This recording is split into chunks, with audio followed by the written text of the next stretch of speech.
Let's get to the labor story, because it has been pervasive this year. Hollywood studios and actors are scheduled to resume contract negotiations today. That follows the end of the UAW, the United Auto Workers, 6-week strike that cost the big three automakers supposedly $2.9 billion, but got huge gains for the workers. At least I think they're huge. 25% is the headline figure that UAWs are going to be getting from GM, Ford, and Stellantis. Really record-breaking wage hikes thanks to the strikes and the new leadership. Let's talk about the state of labor with the former U.S. Labor Secretary, Robert Reich, currently a University of California at Berkeley professor. It's great to get you on the program. Thanks so much for your time, Professor. What do you make, first of all, of the gains we've seen out of the UAW, out of the most recent negotiations with GM, Ford, and Stellantis? Well, Matt, this agreement has not been ratified by members yet, but it is groundbreaking, if not earth-shattering. And I say that because it marks a really substantial increase, not only in wages, cost of living adjustments, and a lot of other things that, well, if you had asked me 6 months ago, I would say very unlikely that it becomes part of the new bargain. And yet there it is. And it's the big three, Stellantis, GM, Ford. I would expect, and we can get into this if you want, that very, very soon we are going to see the UAW target Tesla and also the U.S. divisions of some of the foreign automakers like Honda, Toyota, and BMW. Yeah, well, I mean, how do you think they're going to be seen by workers in those shops in the Carolinas, in California, in Tennessee? Are they going to want the same kind of gains and go to the union for help? Or do you think those companies are going to have to give workers raises in order to keep the unions out? Well, what we've seen historically is that when unions make some progress in an industry, the non-unionized shops in that industry do tend to want to make defensive moves, that is, provide wage increases and benefit increases to keep the unions out. I don't know what's going to happen, but undoubtedly the pressure is going to be increasing on Tesla and Honda, Toyota, and BMW in the United States.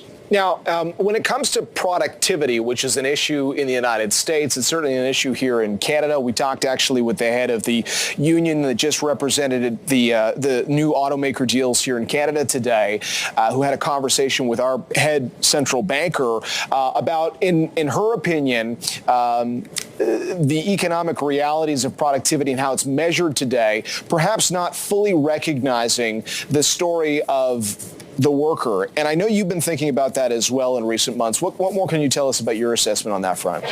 Well, generally speaking, just to stand back from the tumult right now, productivity has been increasing. I think that a lot of the measures we have used of productivity traditionally don't quite work in the internet age with a lot of the technology that workers surround themselves with. I don't think there's any question that workers, whether we're talking about auto workers or production workers generally, are substantially more productive than they were, say, 10 years ago. And yet their wages have not really kept up. And that statement could be not only the last 10 years in terms of relevance, but really the last 40 years. If you look at production workers and hourly workers generally, non-supervisory workers, they have experienced relatively stagnant wages adjusted for inflation. I think that has generated a kind of a very strong built-up desire on the part of workers and really on the part of the public in general to increase the wages of these people. And we see the wages have increased substantially, even post-pandemic. There's been an increase if you look at inflation-adjusted wages, but nowhere near what it would be had wages kept up with productivity gains over the last 10, 30, 40 years. Now, against that backdrop, and at a time when we are seeing a fresh storyline around workers getting their fair share, one of the other big narratives this year, which you've commented on as well, is this AI transition. We have new labor deals, yes, but what does this AI story mean in terms of how many employees there are at businesses and how this conversation of productivity and worker pay is going to come up in a world dominated by artificial intelligence?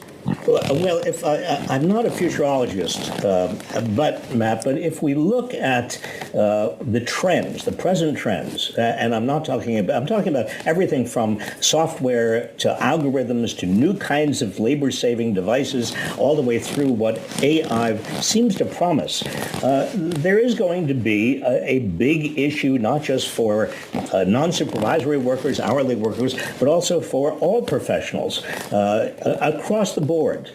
In terms of their bargaining leverage. They're going to lose bargaining leverage.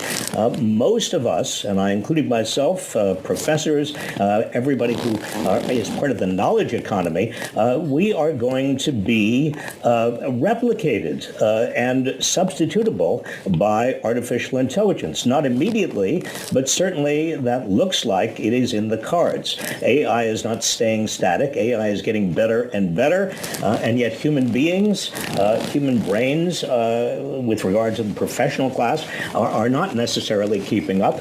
And so I wouldn't be surprised if, say, 20 years from now, most of us were either working part-time or dependent on a universal basic income, or working in ways that really made us vulnerable to kind of a spot auction market in which our worth, what we actually were earning at any given time, was dependent on the value that we added at that moment. And that in turn depended on artificial intelligence. In other words, we could find ourselves, most of us, working for what might be considered to be artificial intelligence. Great to get your insight. Really appreciate you joining us, and I hope we can get you back. Robert Reich there, former U.S. Labor Secretary. Right now, he's a professor at Berkeley.